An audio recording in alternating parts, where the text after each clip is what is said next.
அந்த 4.8 சரி, அப்படி கடன் வாங்கி தான் நீங்க அந்த 1000 ரூபாய்லாம் கொடுத்துருக்காங்க. இல்ல 4,08 கோடி இருக்க. அதுதான் வருவாய் செலவு. இவங்க அப்பா இந்த மட்டும் காசு இல்ல, இவங்க அப்பா ஆட்சியில் மட்டும் காசு கொடுத்தாங்க. திமுக ஆட்சியில் பெண்களுக்கு 1000 ரூபாய் இலவசமா கொடுத்தீங்க. ஏன் இந்த டைலாக் ஒண்ணும்? இப்போ உங்க அண்ணா அறிவாலயத்துல சேர்த்து வச்சுட்ட காசு கொடுத்தீங்கன்னா பரவாயில்ல. அப்ப 60 ஆண்டுகள் காங்கிரஸ் ஆட்சியிலேயே மொத்தமே அவங்க வந்து என்ன பண்ணிருக்காங்க? அவ்வளவுதான். இது என்னன்னு சொன்னா, இவங்க கடனை வாங்குவாங்க தவிர அந்த கடனை அடைக்க மாட்டாங்க. அந்த கடனுக்கு வட்டி வட்டி வட்டின்னு கட்டிட்டு இருப்பாங்க. மக்களுடைய மீது வந்து வரியை செலுத்தி அதே மாதிரி இதுவும் போய் தொடங்கிட்டோம். அப்ப விஜய் அவர்களும் இந்த மாதிரி தான் அப்படின்னு சொல்றீங்க, குறிப்பிட்டு சொல்றீங்க. தமிழக மக்களுக்கு கிடைச்ச ஒரு சைலண்ட் குப்பி தான் விஜய். விஜய் நீங்க சாதாரணமா நினைக்காது. ஏன் விஜய் இவ்வளவு தூரம் காட்டமா விமர்சனம் பண்றேன்னு சொன்னா, விஜய் எல்லாம் சாதாரணமான நபர் இல்லை. இன்னைக்கே பாருங்க இவ்வளவு ஆணவத்தோடு இருக்கான். 41 பேர் செத்தும் கூட ஒரு பிரஸ்ஸை சந்திச்சு இப்ப பண்ண மாட்டான். அவங்க கட்சி சார்பா பண்றாங்க இல்லையா, இவர் அறிக்கை விட்டு தானே அவங்க பண்றாங்க. நல்ல இந்த பொண்ணு நல்லா பேசுறா. ஏமா கூட்டணியில் இருந்துக்கோ, நீ வந்து விஜய் தான் வந்து சீஃப் மினிஸ்டர், நீ வேணா துணை முதலமைச்சராக இருந்துக்கோ அப்படிங்கிற அளவுக்கு இப்போ பேச்சுவார்த்தை போயிட்டு இருக்கு டெல்லியில். இந்த விஷயம்லாம் உங்களுக்கு மட்டும் எப்படி தெரியும்? எனக்கு தெரியும்ல, தெரியும். அதுதான்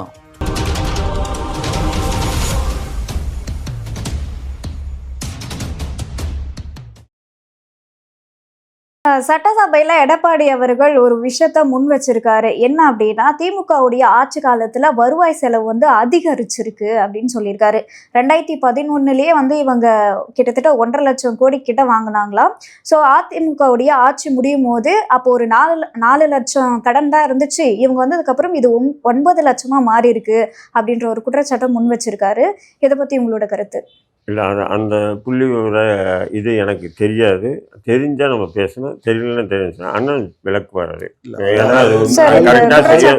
4.8 லட்சம் கோடி வந்து கடன் வச்சிருந்தாரு.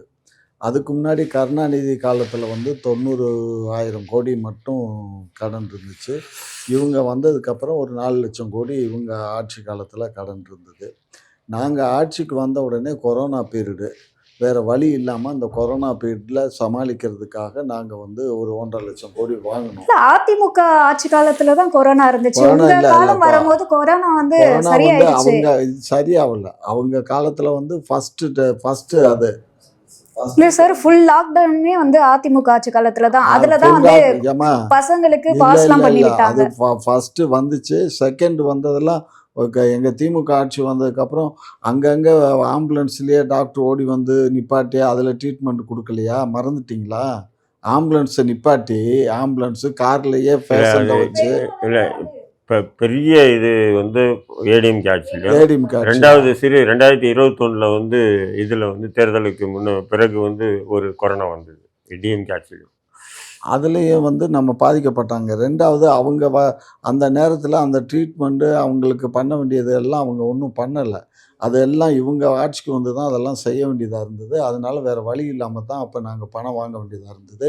அதோடு மட்டும் இல்லாமல் அந்த 4.8 லட்சம் அப்படி கடன் வாங்கி தான் நீங்கள் அந்த 1000 ரூபாய்லாம் கொடுத்துருக்காங்க. இல்லை 4,08 கோடி இருக்க. இவங்க அப்பா மட்டும் காசு இல்லை, இவங்க அப்பா மட்டும் காசு கொடுத்தாங்க. திமுக ஆட்சியில் பெண்களுக்கு 1000 ரூபாய் இலவசமா கொடுத்தீங்க. ஏன் இந்த டைலாக் ஒன்றும்? இப்போ உங்க அண்ணா அறிவாலயத்தில் சேர்த்து வச்சுட்ட காசு கொடுத்தீங்கன்னா பரவாயில்ல. இப்போ நீங்கள் ஒரு அந்த வரி பணம் உங்களுக்கு எனக்கு எல்லாருக்கும் தான் சேரும். கடங்காரன், நீங்களும் கடங்காரன், நானும் கடங்காரன் தானே. மக்கள் நம்மளை வச்சு தானே இவங்க அடமானம் வைக்கிறாங்க. நாங்கள் 9 லட்சம் கோடி வாங்கிட்டோம்னு சொல்கிறாரு மனசாட்சி இல்லாமல். அந்த 4.8 லட்சத்துக்கு இந்த 4 வருஷத்துக்கு எவ்வளோ வட்டி கட்டியிருக்கோம் தெரியுமா? 2 லட்சம் கோடி. வருஷத்துக்கு 50,000 கோடி. 2 வருஷத்துக்கு நாங்கள் 50,000 2 லட்சம் கோடி 4 வருஷத்துக்கு கடன் வட்டி கட்டியிருக்கோம்.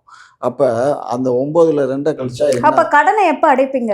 கடனை எப்போ அடைக்கிறது? அது அடைக்கிறது வந்து ஒன்றிய அரசு நமக்கு அவங்க கொடுக்கணும். காங்கிரஸ் கடைசியாக 2014க்கு முன்னாடி பார்த்தீங்கன்னா 2014 காங்கிரஸ் ஆட்சியில் பார்த்தீங்கன்னா 84,000 கோடி வந்து கடன் இருந்தது காங்கிரஸ். இப்போ பிஜேபி ஆட்சிக்கு வந்து பார்த்தீங்கன்னா இல்லைத்தா 73 லட்சம் கோடி இருந்தது.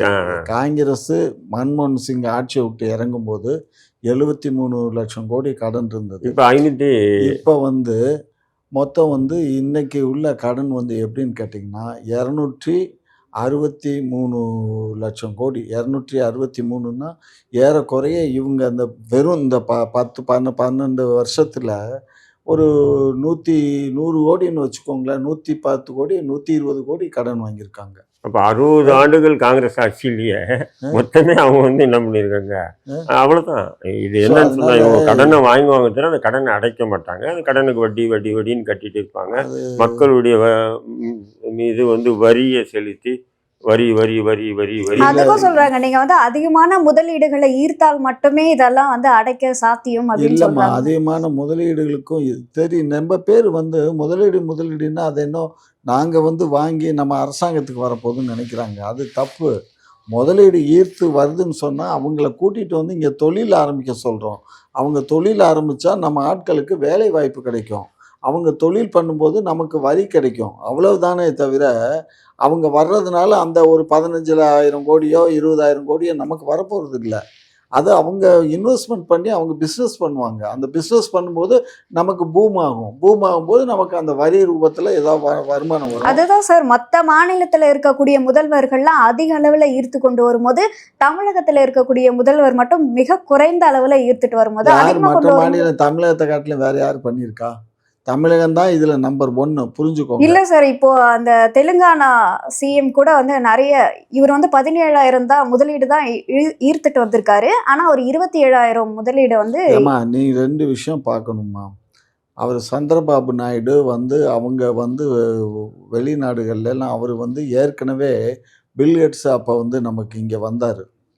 பில்கேட்ஸ் வரும்போதே அவர் நம்ம அங்கே போயிட்டு தான் எங்கே போயிட்டு ஹைதராபாத்தில் அவங்க அங்கே இது இருக்கு இல்லையா, அவங்க அதாவது இந்த சாஃப்ட்வேர் கம்பெனிஸு அதை பார்வையிட்டுட்டு தான் அப்புறம் இங்கே வந்து பார்வையிட வந்தார். அதே மாதிரி அந்த இவர் அவர் யாருங்க, நம்ம பிரசிடெண்ட் ஒருத்தர் வந்தார் பாருங்க, நம்ம இவரோட ஹஸ்பண்டு கில்டன் பில் கில்டன் இருக்கார்ல, பில் கில்டனும் வந்தார். நம்ம இதையும் வந்து பார்த்தாரு, அவங்க இதையும் பார்த்தாரு. ஸோ அவங்க எல்லாம் வந்து நம்ம இங்கே பண்ணியிருக்கக்கூடிய நம்ம வந்து சிஎம் வந்து கலைஞர் பீரியடில் இவர் துணை முதலமைச்சராக இருக்கும்போது தான் ஒரே நேரத்தில் 5 லட்சம் பேருக்கு வேலை வாய்ப்பு கொடுப்போன்னு டைட்டில் பார்க்கு நம்ம பண்ணோம். நம்ம தான் முத டைட்டில் பார்க் உண்டு பண்ணதே நம்ம தான். அதை பண்ணதுக்கப்புறம் ஜெயலலிதா பீரியடில் வந்தோடனே நம்ம ஆரம்பித்தோன்னு சொல்லி அவங்க அதில் ரொம்ப அசால்ட்டாக இருந்துட்டாங்க. அந்த 100 அடி அந்த சாலை வந்து அந்த ராஜீவ்காந்தி சாலைன்னு இப்போ சொல்கிறோமே, அந்த சாலையை அவங்க காலத்தில் விரிவாக்கம் பண்ணாமலே போட்டாங்க. அப்படியே அந்த கிடப்பில் போட்டுட்டாங்க அந்த 10 ஆண்டு காலம். இப்போ திரும்ப நம்ம ஆட்சிக்கு இப்போ வந்த பின்னாடி தான் திரும்ப அந்த இதை இங்கேருந்து இப்போ இது வழியும் எடுத்து போங்க. அந்த அம்மா என்ன பண்ணாங்க, அந்த அம்மா கோடநாடு போகிறதுக்கு மட்டும் சரியாக கரெக்ட் பண்ணிட்டாங்களே தவிர மற்ற எதையுமே அந்த அம்மா பாதுகாத்துக்கல. ஸோ அதுக்காகத்தான் இப்போ நம்ம அதை பெரிய விரிவு பண்ணியிருக்கோம். 2வது நிறைய சாஃப்ட்வேர் கம்பெனிஸை இங்கே டெவலப் பண்ணி கொண்டு வந்திருக்கோம். நீங்கள் சிப்காட் இங்கே இது இருக்குது பாருங்கள், ராஜீவ்காந்தி சாலையிலேயே அங்கே ஒரு இது இருக்குது, சிப்காட் ஒன்று இருக்குது. அந்த சிப்காட்டில் போட்டிங்கன்னா டாட்டாலேருந்து ஜப்பானீஸ்லேருந்து அமெரிக்கன் வழியும் கிட்டத்தட்ட ஒரு 100-150 கம்பெனி. அது நீங்கள் போயிருக்கீங்களாத்தா? அதுக்கு பின்னாடி கூட எனக்கு ஒரு 2 கிரவுண்ட் இடம் இருக்குது. சரியா? ஸோ அது மாதிரி அங்கே வந்து ஒரு பெரிய நிறைய சாஃப்ட்வேர் கம்பெனிஸு ஒர்க் பண்ணுறாங்க. அதே மாதிரி மெயின் ரோட்லேயும் நிறைய இருக்குதுன்னு வச்சுக்கோங்க. இவ்வளோ ஆட்கள் கொண்டுட்டு வந்து இவ்வளோ பேர்களுக்கு வேலை வாய்ப்புக்கு நம்ம கொடுத்துருக்கோம். அதுக்கப்புறம் ஹைதராபாத்லேயும் இருக்குது, பெங்களூரில் இருக்குது, டெல்லியில் இருக்குது, இவ்வளோ பண்ணுறாங்க. ஆனால் இப்போ வந்து ட்ரம்ப்னால இப்போ வந்து பாதிக்கப்பட்டிருக்கு. இப்போ ட்ரம்ப்னால நமக்கு இங்கே கொஞ்சம் தான் பாதிப்பு. நம்ம ஆட்கள் வந்து இப்போ அமெரிக்காவில் இருக்காங்க இல்லையா, அவங்களுக்கு வந்து 1-2 விஷாவோ என்னமோ சொல்கிறான். அதில் அந்த விஷா இல்லாதவங்களை பூரா இப்போ வெளியேற்ற போகிறான். இப்போ அவங்க வந்தாங்கன்னா அவங்களுக்கு இங்கே வேலை வாய்ப்பு வேணும். அவன் வந்து தான் என்ன பண்ண போகிறான்னு தெரியல பாவம். இல்ல அதுக்கு தமிழக அரசு தானே ஏதாவது ஏற்பாடு செய்ய வேண்டும். என்ன நமக்கு பண்ண மட்டும் இல்லை, போறாங்கன்னு நம்ம தெரியல. நாட்டுக்கு மட்டும் இல்லை, மொத்த இந்தியர்கள் தானே. நம்ம இதில் வந்தாக்க மிஞ்சி போனால் ஒரு 1 லட்சம் பேர் வருவான்னு வச்சுக்கோ. 1 லட்சம் பேருக்கு இங்கே நம்ம கம்பெனி எல்லாம் இங்கே அக்காமடேட் பண்ணிக்கலாம். இப்போ ஆனால் டாட்டா வந்து பார்த்தீங்கன்னா போன ஒரு 6 மாதத்துக்கு முன்னாடி ஒரு 700 பேரை ஒரே நேரத்தில் வேலையை விட்டு நீக்கினான். அவங்களுக்கு பிஸ்னஸ் இல்லைன்னு. இப்போ நமக்கு வந்து அமெரிக்கா இல்லைனாலும் ஜெர்மன் இருக்குது, ரஷ்யா இருக்குது, சைனா இருக்குது, நமக்கு வந்து கிழக்கு ஆசிய நாடுகள் பூரா நமக்கு இப்போ சப்போர்ட்டாக இருக்காங்க இந்தியாவுக்கு. அதனால நமக்கு வந்து அதனால் பாதிக்காது. நேற்று கூட நான் ஒரு கட்டுரை படித்தேன். நமக்கு வந்து எக்ஸ்போர்ட்ஸ் வந்து இப்போ சரியாக இருக்குது. அமெரிக்காவுக்கு எக்ஸ்போர்ட் பண்ண முடியாமல் ரிட்டர்ன் ஆகி வந்துச்சு. இப்போ நமக்கு அந்த எக்ஸ்போர்ட் வந்து சரியாக வந்துருச்சு. நேற்றுக்கு நான் படித்தேன். அது என்னென்னா மற்ற நாடுகளுக்கு போகுது. ஜெர்மனுக்கோ, ரஷ்யாவுக்கோ, சைனாவுக்கு இங்கே எல்லாம் நம்ம பொருள்கள்லாம் வந்து இப்போ போகுது. எதை கேட்டால் எதோ பேசிட்டு கிடக்குறாரு பாருங்க. அவர் திமுகவை குறை சொல்லாதீங்க. திமுக பத்திரமாட்டுத்தாங்க. திமுக தான் சூப்பர். அவ்வளோதானே. எதுக்கு செம்மை போட்டு அங்கே இங்கே வலிச்சு நானும் எவ்வளோ நேரம் பேசணும்னு விட்டா அப்படியே கதை பாடிட்டு. சார், இப்போ ஒரு தகவல் ஒன்று வெளியாகிருக்கு. விஜய் அவர்கள் இந்த மாதிரி வந்து அந்த பஸ்ல சுற்றுப்பயணம் போறதுனால தான் இவ்வளோ பெரிய அசம்பாவிதம் நடந்துச்சு அப்படின்றதுனால இனிமே போற சுற்றுப்பயணம் எல்லாமே ஹெலிகாப்டர்ல போறதாகவும், ஒரு குறிப்பிட்ட ஒரு காலி மைதானத்துல அந்த ஹெலிகாப்டரை நிப்பாட்டி மக்களை சந்திக்க போறதாகவும், அதற்கான ஏற்பாடுகள்லாம் நடந்துட்டு இருக்கிறதா ஒரு தகவல் வெளியாகி இருக்கு. இதை பத்தி உங்களோட கருத்து? ஹெலிகாப்டர் போனவங்க நிறைய பேர் செத்து தான் போயிருக்கான். நல்லதே வராதாங்க உங்கள் வாயிலிருந்து. சௌந்தர்யான்னு ஒரு நடிகை இருந்தால் தெரியுமா? சௌந்தர்யா தானே? ஆமாம், சௌந்தர்யா தான். சௌந்தர்யா கர்நாடகா. நல்லா இருந்தது புள்ள. அதில் போய் பிஜேபியில் சேர வச்சு பிரச்சாரத்துக்கு கூட்டும் போன எங்க கடைசியாக அந்த உடல் கூட கிடைக்கும். அவங்க ஃப்ளைட் ஆக்சிடென்ட்ல இதுதான் ஹெலிகாப்டர் தான். அதே மாதிரி வந்து நம்ம ராஜசேகரன் அப்படிதான். நம்ம திமுகவில் சோமுன்னு ஒருத்தர் இருந்தாரு தெரியுமா? அவரு சோமு ஹெலிகாப்டர்ல இல்லை, அவரு ஃப்ளைட் ஹெலிகாப்டர் தான். ஹெலிகாப்டர் தான் எல்லாம். நிறைய பேர் காணாம போயிட்டாங்க. அந்த மாதிரி போக வேண்டியதான். இல்லை, இப்போ கேப்டன் கூட நம்ம இந்தியன் கேப்டன் இருக்காரு, முப்படை தளபதி. அது வந்து சச்சின், அது வேற போன வருஷம் இல்லை அரசியல் பிரச்சாரத்துக்காக போனவங்க நிறைய பேர் காணாம போயிட்டாங்க. அப்படி அதே மாதிரி இதுவும் போய் தொடங்கிட்டோம். அப்ப விஜய் அவர்களும் இந்த மாதிரி தான் அப்படின்னு சொல்றீங்க. தமிழக மக்களுக்கு கிடைச்ச ஒரு சைலண்ட் குப்பி தான் விஜய். நீங்க சாதாரணமாக நினைக்கிறீங்க. நான் ஏன் விஜய் இவ்வளவு தூரம் காட்டமா விமர்சனம் பண்றேன்னு சொன்னா, விஜய் எல்லாம் சாதாரணமான நபர் இல்லை. இன்னைக்கே பாருங்க இவ்வளவு ஆணவத்தோடு இருக்கான். 41 பேர் செத்தும் கூட ஒரு பிரச்சனை சந்திச்சு தன் உணர்ச்சி பொங்க அப்படியே. அதான் சார், இப்போ கரூர் இருக்கிறாராம். சோ அது போறதுக்கு முன்னாடி செய்தியாளர்களை சந்திக்க போய் சாகு ஒரு 15-20 நாள் அமைதி எங்க இருந்தானுங்கன்னு தெரியல. எல்லாம் போய் ஒழிஞ்சுக்கிட்டானுங்க. என்னடா நீங்க கட்சி நடத்துறீங்களா? என்ன நடத்துறீங்க? என்ன இது? 41 பேருடைய உயிர் மேல வந்து நீ சும்மா சுப்ரீம் கோர்ட்ல நான் பாரு சிபிஐ கொடுத்துட்டேன். தர்மம் வெல்லுமா? என்ன மயிறு போடுங்க? 41 நீதி வெல்லும். நீதி வெல்லும்னா 41 பேர் உயிரோடு படிச்சுக்குவானா? இல்ல அந்த விசாரணை அதிகாரி விசாரிச்சு நீ தான் குற்றவாளின்னு சொன்னா என்ன பண்ணுவ நீ? என்ன இது என்னன்னா தப்பிக்க தான் பாக்குறான் பாருங்க. இன்ன வரையும் அவன் மனம் ஊருக்கு ஒரு இரங்கல் கூட தெரிவிக்கலாமா அவன்? அப்ப இப்பவே இப்படி இருக்கான்னு சொன்னா, ஒரு கால் நீங்க நினைக்கிற மாதிரி எல்லாம் வந்து அவன் முதல்வர் ஆயிட்டான்னு சொன்னா அவனெல்லாம் பேச முடியுமா யாராவது? முடியாது. இப்ப அவன் அப்பவே சொல்றான். அவன் கேரக்டர் அப்படி, மென்டல் அவன் கேரக்டர் அப்படிதான்றான். அவன் அப்படியே சொல்கிறான். இப்படியாப்பட்ட நபரை வந்து என்னதான் தலையெழுத்து தமிழகத்துக்கு சொல்லுங்க. இளைஞர்கள் ஏதோ அந்த சினிமா மோகம் போச்சு. இவனெல்லாம் முதல்வர் ஆக்கிட்டுன்னா அதோட என்ன பண்ணுறது? அப்போது ஹெலிகாப்டரில் போனால் நல்லது தான். இன்னைக்கு வந்து ஹெலிகாப்டரில் போட்டு இன்னைக்கு ஒரு விஷயம். ஆனால் இந்த விஷயத்தை அண்ணன் நானும் ஒரே கோஷம் வெளியிட்டிருக்கான். என்ன வெளியிட்டிருக்கான்னா, அதாவது ஒவ்வொரு மாவட்டத்திலையும் கட்சிக்காரவங்களுக்கு இன்ஸ்ட்ரக்ஷனாக ஒவ்வொரு மாவட்டத்திலையும் செத்துப்போன 49 பேருடைய படத்தை வச்சு இரங்கல் பண்ணணுமா அந்தந்த மாவட்டத்தில். ஏன்னா இவன் பண்ண மாட்டான். அந்த கட்சி சார்பா பண்றாங்க இல்லையா, இவர் அறிக்கை விட்டு தானே அவங்க பண்றாங்க. இந்த பொண்ணு நல்லா பேசுறா.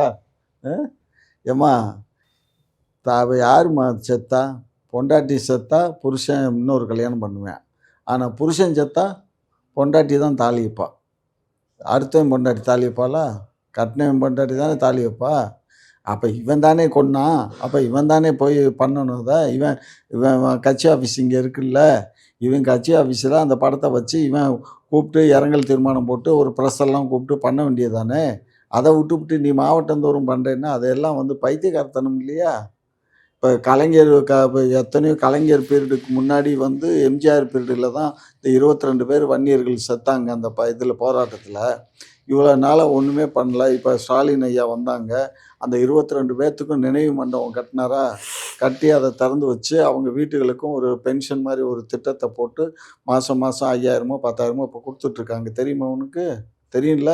தெரியும் சார். இதெல்லாம் நமது அரசு சார், விஜய் அவர்களும் வந்து அவங்க கட்சி சார்பா ஒருத்தர் என்ன பண்றாருன்னா, மாதம் 5,000 ரூபாய் வந்து அந்த குடும்பத்துக்கு கொடுக்குறேன் அப்படின்னு சொல்லியிருக்காரு. இவருமே அந்த குடும்பத்தை நான் தத்தெடுத்துக்கிறேன், அவங்களுடைய கல்வி செலவு, மருத்துவ செலவு எல்லாத்தையும் நான் பாத்துக்கிறேன். அந்த குழந்தைங்களை போய் கேட்டாலும் தெரியும், பாதிக்கப்பட்டவங்க போய் கேட்டாலும் தெரியும், வருதா வரலையா. இங்க பாருமா, அவனை பத்தி எனக்கு தெரியுமா? அவன் யார் தெரியுமா? ஜேபிஆர் மருமகன்.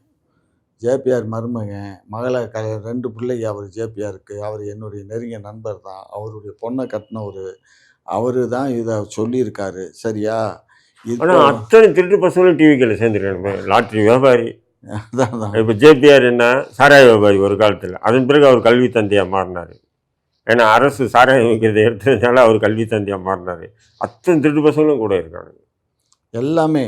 இப்போ அவங்கெல்லாம் வந்து கொடுக்குறேன்னு சொன்னாக்கா இதெல்லாம் வந்து என்னடா உத்தரவாதம் இருக்குது? நான் என்ன சொல்கிறேன், நீ மாதம் 5,000 ரூபா அவங்க குடும்பம் தத்தெடுக்கிறீல்ல, இப்போ அது ஒரு மொத்தத்துக்கு இன்னும் 20 வருஷத்துக்கு கணக்கு பண்ணுங்க. ஒரு 10 லட்ச ரூபா வருமா? இல்லை ஒரு 20 லட்சம் வருமா? ஃபிக்ஸரில் போட்டு அதனுடைய வட்டி அவங்களுக்கு போய் சேரட்டும்.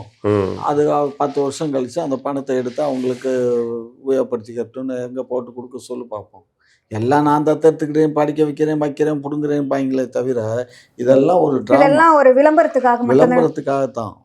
1 வருஷம் பண்ணுவா, 2 வருஷம் பண்ணுவானுங்க, அதோட அப்புறம் விட்டுருவானுங்க. விடாக்கன்னு இதை நீ கொடு. இந்த மாதிரி நாங்கள் இந்த அமௌண்ட்டை வந்து ஃபிக்ஸரில் போடுறோம். கவர்மெண்ட் கொடுத்துதா? 10 லட்சம் கொடுத்துதா? கவர்மெண்ட் கொடுத்து எல்லா பேருக்கும் செலவு பண்ணிட்டான். உடனே கொடுத்தாச்சு, 3ஆம் நாளே கொடுத்தாச்சு. கவர்மெண்ட் 3 நாள். எவ்வளவு வேகமா? அதே மாதிரி காலையில் பேர் அறிவிச்சார்ல, நம்ம காங்கிரஸ் 2 லட்சம் அறிவிச்சாங்க, அது அவங்களும் கொடுத்துட்டாங்க. இவரு சொன்னார்ல நம்ம கமல் 1 லட்சம் அவரு கொடுத்துட்டாரு. கமலஹாசன் கொடுத்துட்டாரு 1 லட்சம். அவரு அன்னைக்கே கொடுத்துட்டாராம், மறுநாள் அவங்கெல்லாம் கொடுத்துட்டாங்க. ஸோ பணம் கொடுக்கறதுலாம் வந்து பிச்சைக்காரன், உலகத்திலே ரொம்ப பிச்சைக்காரன்.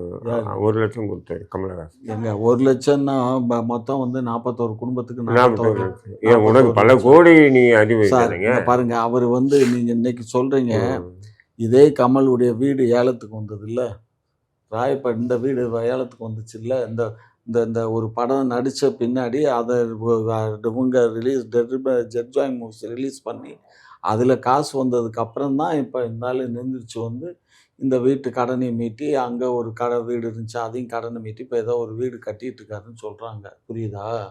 அவருக்கு ஒன்றும் பெருசாக ஒன்றும் இல்லை. அவர் படம் எடுத்ததில் நிறைய பூண்டி ஆகிட்டார். 1-2 படம் தான் சக்ஸஸ் ஆச்சு. அதனால் மொத்தத்துக்கு 41 கோடிங்க. அப்படி இப்படி கணக்கு பார்த்தா ஒரு 45 லட்ச ரூபாங்க. 45 லட்ச ரூபாங்கிறது வந்து கமலுக்கு பெருசுங்க. இவன் நம்ம இந்த இது நடந்துச்சுல்ல, வார் நடந்தப்ப நடிகர்கள் எல்லாம் ஆளுக்கு 2 லட்சம் 5 லட்சம் 10 லட்சம்னு கொடுக்கும்போது வெறும் 500 ரூபா கொடுத்தவன் விஜய். எவ்வளோ? வெறும் 500 ரூபா. அது அவன் கொடுக்கல, அவங்க அந்த இதன் சார்பாக கொடுத்தாங்க, அது கட்சியின் சார்பாக, மன்றத்தின் சார்பாக. அப்போ சாதாரண ஆள் கூட ஒரு 5 லட்சம் கொடுத்தப்ப இவன் வெறும் 500 ரூபா கொடுத்தாண்டா எப்படி பிச்சைக்காரப்ப? 200 கோடி வாங்குறவன் 150. அம்மா அவனுக்கு வந்து அவன் வந்து ஒரு மாதிரி மெண்டல் டைப்புமா. அது அரை மெண்டல். அவன் காரணம் இருக்குது, கஞ்சா குடிக்க மாட்டான். அந்த மெத்துன்னு சொல்கிறாங்கல்ல, அதை உபயோகப்படுத்துறது. அது அது இவன் மட்டும் இல்லை, சினிமாவில் இருக்கக்கூடிய எல்லாரும் பண்ணக்கூடிய தவறு தான் அது. அதை இவனும் பண்ணுறான். அதனால தான் அவனால ஒரு முடிவு. சார், இவங்க இதெல்லாம் யூஸ் பண்ணுறாங்க அப்படின்னு சொல்கிறீங்க, அதெல்லாம் ஏன் சார் இன்னும் பிடிக்காம வச்சுருக்கீங்க? அதெல்லாம் பிடிக்க முடியாதுடா கண்ணு. இப்போ பிடிக்கணுன்னா அவங்ககிட்ட இப்போ ஒன்றும் இல்லை, ஸ்ரீகாந்த் வீட்டில் போனாங்க, பிடிச்சாங்க, அவன்கிட்ட இருந்துச்சு. அதுக்கப்புறம் நிறைய நடிகர்கள் யூஸ் பண்ணுறதா வந்து தகவலும் வெளியாச்சு. ஆனால் அவங்கள யாரையும் வந்து அரெஸ்ட் பண்ணல, பண்ண முடியாது. ஏன்னு கேட்டிங்கன்னா, அதை கை வச்சோன்னு வச்சுக்க ஈசப்புத்து மாதிரி எல்லாத்தையும் பிடிச்சி உள்ளே போட வேண்டியிருக்கும். சினிமாவில் இருக்கவன் பூரா இங்கே ஒன்று சினிமா மட்டும் இல்லைடா, இப்போ வந்து அரசியலே கூட இருக்குது. அரசியலையும் நிறைய பேர் யூஸ் பண்ணுறான். இப்போ இது இருக்குது பாருங்க, சின்ன பண்ணையார், இந்த கிளப்பு ஒன்று இப்போ திறந்துருக்காங்களே. உங்கள் சின்ன பண்ணையார், சின்ன சின்ன சின்ன பண்ணையார், அதுதான். அவங்க எல்லாமே ஒரு தடவை பண்ணி தானே ஒருத்தர் மெண்டல் ஆகி இது இவ்வளோ நாள் போய் சிஎம்சி ஹாஸ்பிட்டலில் ட்ரீட்மெண்ட் கொடுத்து இப்போ தான் வீட்டுக்கு வந்திருக்கேன். இன்னும் அவன் நான் சரியாக வரல, வெளியில் இன்னும் மூவ் பண்ணல. பாவம், அழகிரி பையன் பெட்டில் தான் இருக்கான். அது அது அது இது பாருங்க, அதோட இந்த சின்ன பையன் இவருடைய பையன் பாருங்க, வெளியிலேயே பேச்சே காணோம் பாருங்க. எவ்வளோ படத்தில் நடிச்சிட்டு இருந்தான், வச்சுட்டு யாரு? இருந்தான். அவன் இவருடைய மகன் தான், செல்வத்தோட மகன். ஆ பேச்சே இல்லைல்ல. ஆமாம், இல்லை அவனும் ட்ரக்ஸ் அடிக்ட் தான். அவன் நிறைய படங்கள்ல நடிச்சிட்டு இருந்தானல்ல. இப்போ காணும், மேலே காணாம. அவன் பேர் என்னம்மா? என்ன படம்னு தெரியலையே நீங்க சொல்றது. அவர் இவருடைய சித்தப்பார் பையம்மா. யாரு? ஸ்டாலினுடைய தம்பி. உதயநிதி ஸ்டாலினுடைய தம்பி அருள்நிதி. அருள்நிதி காணமே, பேச்சே காணமே. இல்ல இப்ப கூட ஏதோ ஒரு லாஸ்டா டிமாண்டி காலனி 2ன்னு படம்லாம் எடுத்திருந்தாரு. எடுத்தா ஒன்றும் பெருசாக பிரபலியமாக பேச்சு வரலையே. இப்போ வந்து ஒரு 8 மாசம் இல்ல மேல ஆயிருக்கு. ஆயிடுச்சு. இப்போ பேச்சை காணோம், முன்ன மாதிரி இல்லை. சரி பரவாயில்ல, யார் எப்படி போனாலும் போகட்டும். பட் ஆனால் வந்து இன்றைக்கி சட்டமன்றத்தில் வந்து இவங்க எதிர்க்கட்சிகள் வந்து பெருசாக எங்களை வந்து டிமாண்ட் பண்ணணும், அதை பண்ணணும், இதை பண்ணணும்னு நினச்சாங்க. எல்லாம் புஸ்வானமாக போயிடுச்சு. சரியா?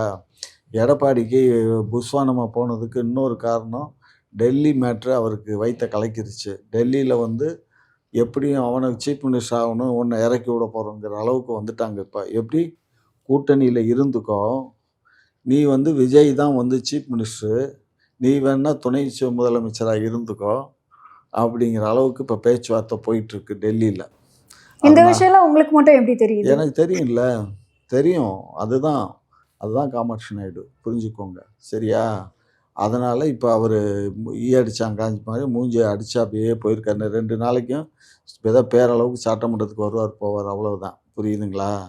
அதனால் டெல்லி வச்சுட்டான் ஒரு பெரிய ஆப்பு. இல்லைன்னா ரெட்டலையை பறிச்சிருவோம், ஓபிஎஸ்க்கு கொடுத்துருவோம், அவங்கள நாங்கள் கூட்டணி சேர்த்து விஜயை நாங்கள் ஆக்கிடுவோம் அப்படிங்கிற அளவுக்கு வந்துட்டாங்க. அதனால் பொறுத்திருந்து பார்ப்போம். சார், சீமான் அவர்கள் வந்து லாஸ்டா கடலுக்கான மாநாடு நடத்தியிருந்தாரு. அடுத்து என்ன மாநாடு இல்லை நடத்த? கடலுக்கான மாநாடு இன்னும் நடத்தல. அவர் இல்ல போய் ஆய்வெல்லாம் பண்ணியிருந்தாரு. ஆய்வு பண்ணாரு. இப்போ வந்து அது வேண்டாம், கடலுக்கான மாநாடு வேண்டாம், தண்ணிக்கான மாநாடு நடத்துவோம் அப்படின்னு ஏதோ பேசிட்டு இருக்காரு. தீபாவளி தேர்ந்து தண்ணிக்கான மாநாடு நடத்துவார்னு எதிர்பார்க்குறேன். சார் உங்களோட கருத்து இது?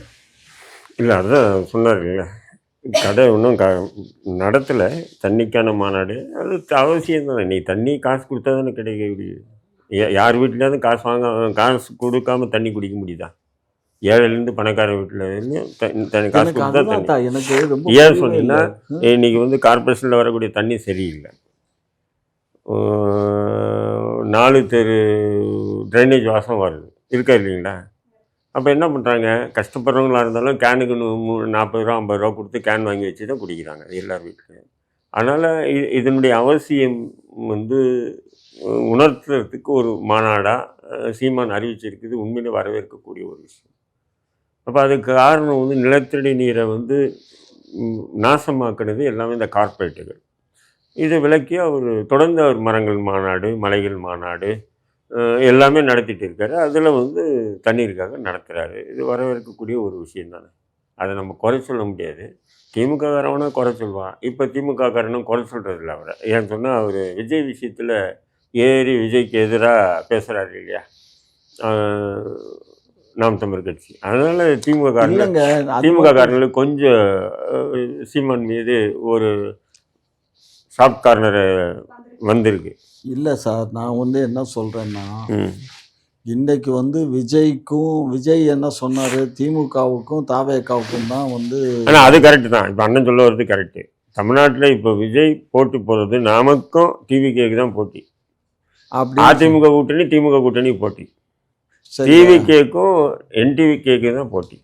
இப்போ என்னன்னா, இப்போ திமுகவும் தாவேகாவுக்கும் தான் போட்டின்னு சொன்னார்ல தாவேகா தலைவர். ஆனால் இப்போ என்ன ஆகிப்போச்சுன்னா, தாவேகா தலைவர் 41 டெத்துக்கு அப்புறம் இப்போ நாம் தமிழரா திமுகவா நாம் தமிழராங்கிற லெவலுக்கு வந்துடுச்சு. இப்போ நிலைமை மாறிடுச்சு. நாம் தமிழரா திமுகவா. ஸோ அந்த மாதிரி வந்து. ஆனால் இப்போ சீமான் அவர்கள் பெருசா டிஎம்கே வந்து விமர்சனம் பண்றது இல்லையே. விமர்சனம் பண்ணலே, நீங்கள் கற்பனை பண்ணிட்டு இருக்கீங்க. அவர் இப்போ பேசுறதுக்கு இல்லைம்மா, அதெல்லாம் இந்த விமர்சனம் நல்லா 41 ஒன்று புரிஞ்சுங்க. அவர் விஜய் ஏன் அடிக்கிறாருன்னா, தமிழ் தேசிய சித்தாந்தத்தை தமிழ்நாட்டில் அவர் ஒரு கட்டமைச்சு இருந்தார். இவன் திடீர்னு வந்துட்டு ரெண்டும் ஒன்று தான், திராவிடமும் தமிழ் தேசியம் ஒன்றுன்னு போது கோபம் வருமா இல்லையா? அந்த கோபத்தை ஏறி அடிச்சுட்டு இருக்காரு. இதுதான் நடக்கிறதே தவிர மற்றபடி அது வந்து எப்போவுமே ஒரு விஷயத்தை நம்ம எடுத்து போராடும் போது சிலருக்கு ஆதரவாக இருக்கும், சிலருக்கு எதிராக அமையும். இருக்கா இல்லைங்களா?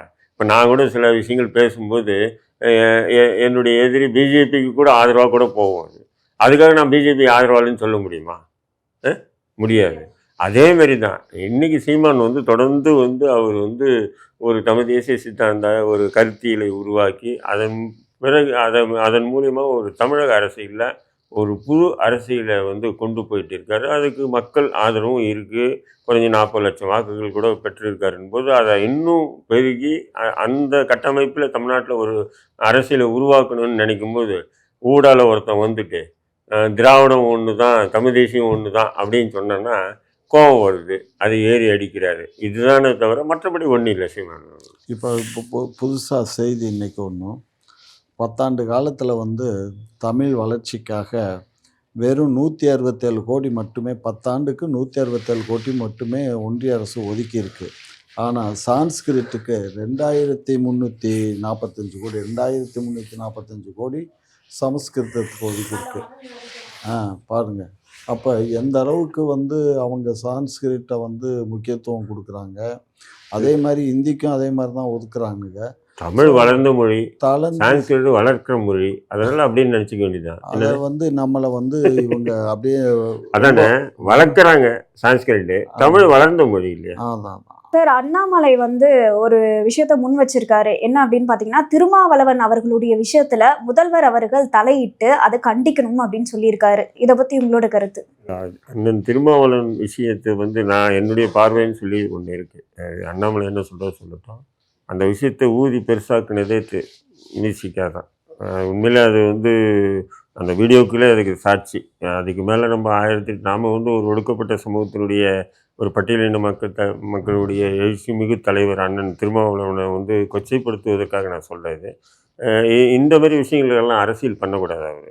அதே நேரத்தில் வந்து தமிழக அரசு மிக முக்கியமான என்ன விஷயம்னா, ஒரு நீதிமன்றத்தில் ஒரு நிகழ்ச்சிக்கு கலந்து போகக்கூடிய ஒரு கூட்டணி கட்சியில் இருக்கக்கூடிய தலைவர் பாராளுமன்ற உறுப்பினராக இருக்கார். அப்படி இருக்கும்போது அவருக்கு முன்னாடி பின்னாடி எஸ்கார்டு ஏன் போடல போலீஸ்? இதுதான் கேள்வி. வேறு எங்கேயோ இந்த சம்பவம் நடந்திருந்தால் வேறு இல்லைங்களா?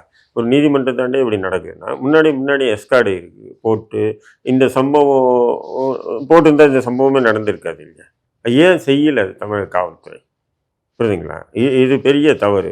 அப்போது இது விஷயமா வந்து திமுக இதுவரையும் வாயே திறக்கலை, கம்யூனிஸ்டுகள் வாயே திறக்கலை, காங்கிரஸ் வாயே திறக்கலை, திருமாவளவனுக்கு ஆதரவும் திறக்கலை, எதிராகவும் திறக்கலை.